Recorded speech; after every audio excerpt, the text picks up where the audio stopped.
Hey everyone, this is Austin, and I have to say, I don't know why this is crazy to say, but this is a big spoiler.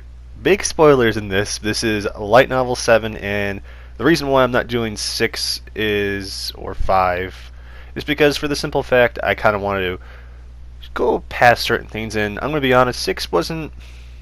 This arc is very, I'm going to be honest with you, kind of boring in a sense, but it really picks up around 7, so I'm going to start with 7, and I'm going to fill in the blanks with, some previous knowledge in this, review and everything, so you guys kind of understand that are just, freshly in here, but obviously heavy spoilers in this, and I can't stress enough, be careful if you are not a light novel reader.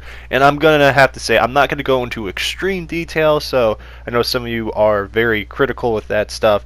I apologize in advance for the simple fact I'm trying to cut down time so I don't prolong stuff and have people kind of bored out of their mind in a sense. I don't really enjoy watching long videos, so that's kind of how I think about it. But nonetheless, we're going to talk about my best girl over here, Os, which means East. Apparently, we still don't know how to say her name, but these are kind of the characters that are going to be in this novel or volume. And everyone's probably questioning, Glass? What's Glass doing? Don't worry, it's actually quite fascinating. And I have to say, the one thing I really like about the light novel is just the art is really beautiful. And I mean, Talia looks amazing in the light novel. I'm going to be honest. It's like one of her best designs, even out of the. It's better than the manga. I'm going to be honest. But I mean, it is art, so yeah. Anyways, continuing on. Besides complimenting Raphtalia, we see in the beginning a mysterious woman showing up and kind of asking for help, and we kind of see she has the ability to use gravity magic. And it's quite interesting that we have this kind of setup. And previously, we had the giant spirit turtle show up, and the three heroes disappeared, and no one knows where they are, kind of thing. So Nafumi's left janitor duty, kind of in the sense of clean up their mistakes as usual. And I mean, I know some people want to call him Papa Shield Hero. I call him Shield Bro. We see that basically it's starting to become this losing fight in a sense, and Nafumi, I know I skipped quite a little bit over there because it's just there's certain parts that I don't think would interest you. I'll be honest there with you guys, but saving time. Nonetheless, Nafumi just is back at tanking it again, and this is kind of one of the things I really like about Shield Hero. It kind of has this MMO perspective, and I mean, I usually play support in most MMOs or RPGs because I like helping. I don't know. I mean, it sucks to do it in a very unappreciated role, but nonetheless, we kind of just see he's kind of stopping this turtle from progressing to Melomark, and a giant turtle that's taller than mountains is walking through, and it's going to Melomark, and it's going to go to the castle.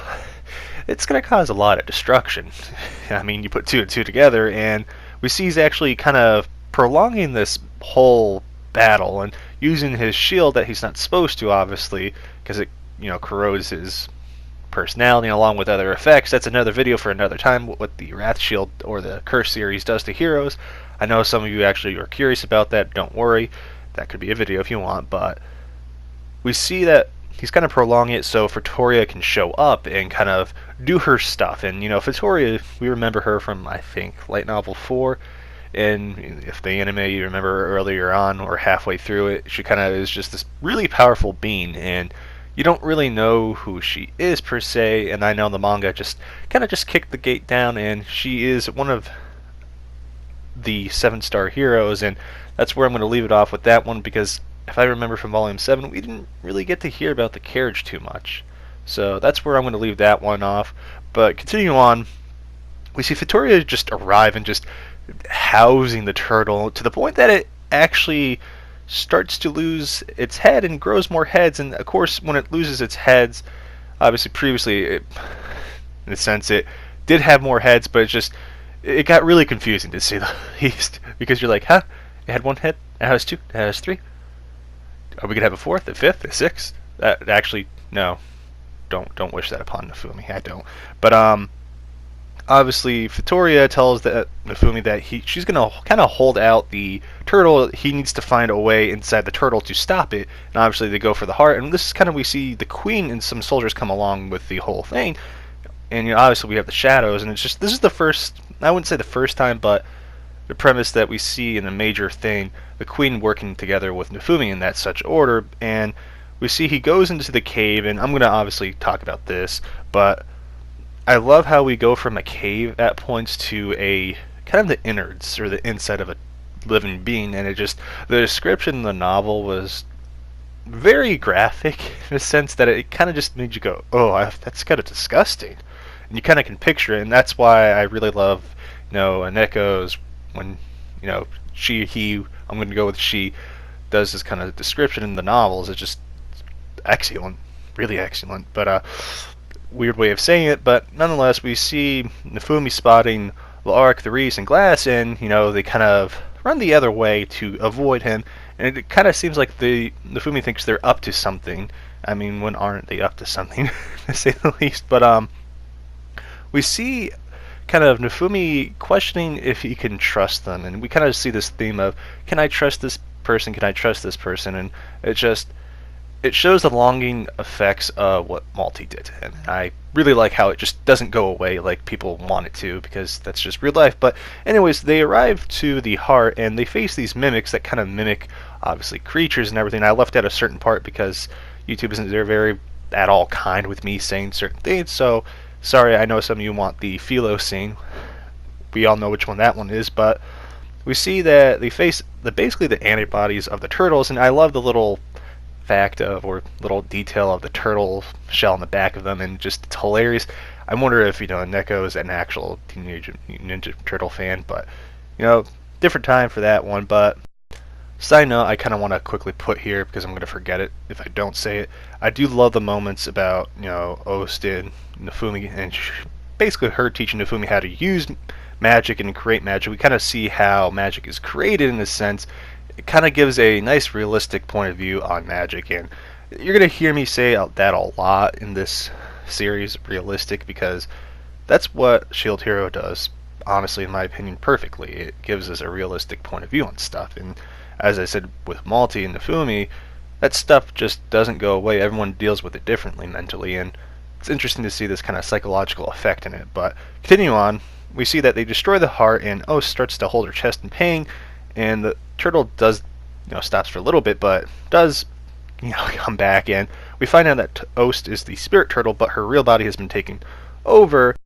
I do want to put another side note in here, how we saw this new hourglass symbol earlier, and kind of coming back to it, that dragon hourglass, and it actually, we get to see the mention of how Nafumi can see each power level of the wave, and it grows in strength along with how much power the spirit turtle has gained through crushing and collecting souls in a sense. And I love that we do get to see, we hear about how Nafumi's armor has taken a beating, and I like how they actually put that in the artwork. But nonetheless, quickly getting to the last side note, I like how the spirit turtle is a protective beast of the world. It's collecting souls to kind of shield the world from the waves, and it kind of makes you think, would Ost and Nafumi actually, if she...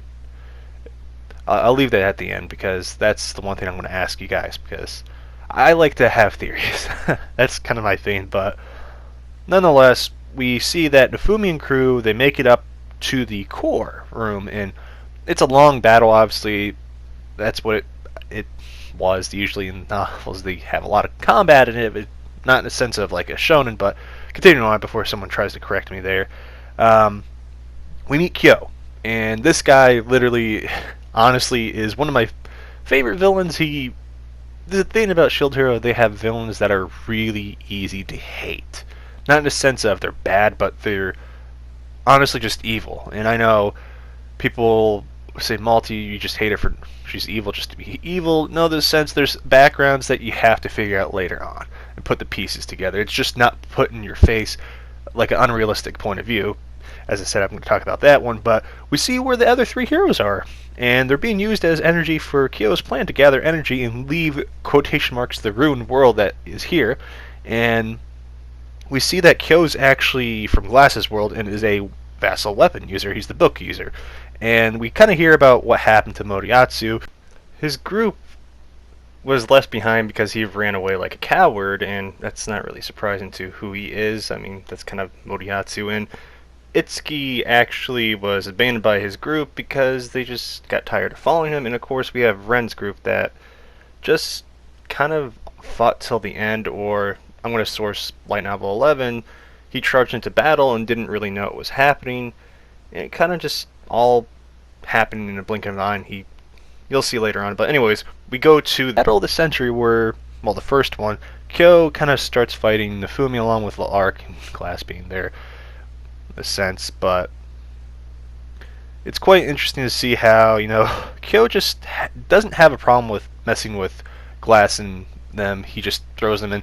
You don't really see why until the next volume, why they're so weak. And it's funny because they have another battle later on, obviously, but Kyo starts to use gravity magic that he stole from Ost, and it's just, you're like, oh boy, this is going so bad. And Nafumi isn't doing so great, but is kind of just supporting people in a sense, and this is kind of a battle that a lot of people call Nafumi overpowered, and I don't think it's quite justified to call him overpowered for the simple fact he can do damage. There you go, people. But he can't do enough damage to inflict a lot of damage or damage at all on the opponents that he's facing usually. I mean, it takes a little while for him to kill a balloon, so there's your kind of thing, but nonetheless, Fumi kind of just starts tanking and everything as usual, and we kind of see Ost relieve him of his curse, and so he can use it more, and Nafumi actually can't beat him almost, Kyo, and Risha throws her sword and starts to beat him, and, he's defeated by Super Saiyan Risha, and escapes back to his world like a coward. I'm shortening this up so you guys can kind of just get the gist of it in a sense, but core breaks. Ost thanks Nafumi for releasing her, kind of grants him this power, and he unlocks the shield, the turtle heart shield, and it's kind of another way he can inflict damage. I know I've mentioned before, he doesn't have many things to do damage. He can, but it's going to take a while if he does it physically, but he has a couple counter shields and all that, as I said. But obviously we are hit with, honestly, this made me sweat profusely from all over because, I'm just busy from combat. And not to spoil much, this is honestly, I hope the anime does not ruin this scene. If it does, I'll never forgive them. Honestly, this is really good. I don't want to tell you word from word, but we kind of see Ost telling Nafumi that she had to be kind to him because that's the only way he would have opened up to her, and she kind of wishes that she was cruel so it wouldn't hurt as much, even though she knew her time was up. And this is where I'm going to ask you the question: if this, she didn't have to die per se, would they be in a group? That's my question to you guys. But nonetheless, continue on.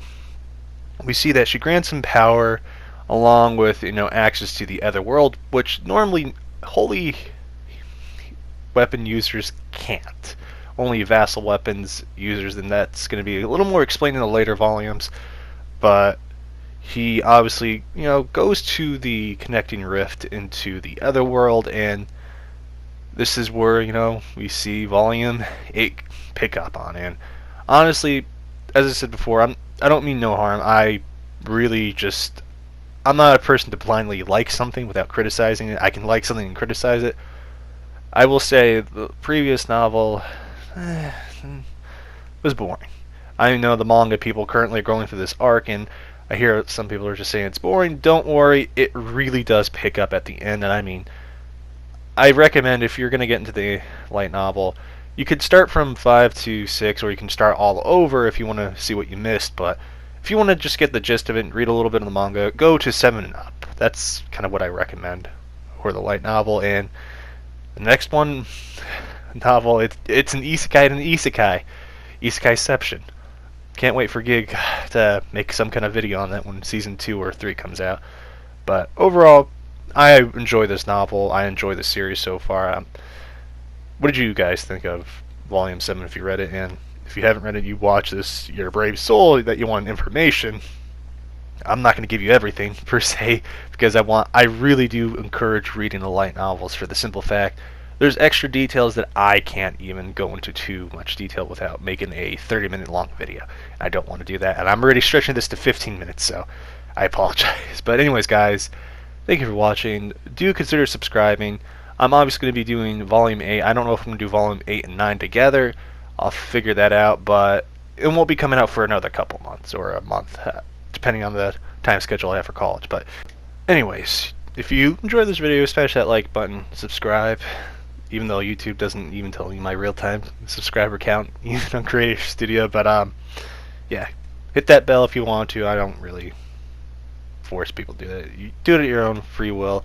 But anyways, guys, honestly, thank you for watching, and I hope to continue this series, and